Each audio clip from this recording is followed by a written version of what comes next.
Here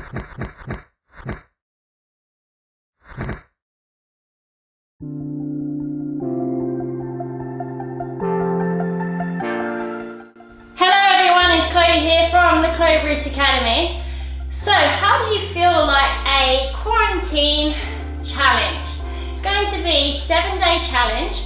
I'm going to be running it on my Instagram, which is here, and my YouTube account. Okay, so if you could follow both of those accounts, that would be amazing. And what we'll be doing is a 1-minute challenge every single day for 7 days together. Okay.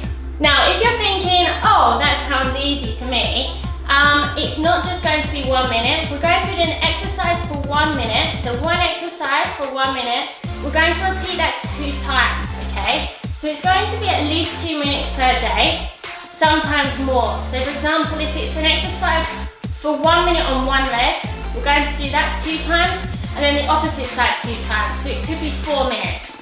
It's just going to stimulate us, give us something to do together as a little challenge every day, okay? You can add it to your workout already, you can do it as a standalone exercise, entirely up to you. It's just a little bit of fun we can do together, okay? So, give us a thumbs up in the comments if you're going to join in. It's going to be quite fun, challenging, and a good way of us to work out at home together. Starting Monday, the 20th of April 2020, we are going to do a 7-day challenge, and it's going to be the 1-minute challenge, okay? I'm looking forward to seeing you all on Monday morning.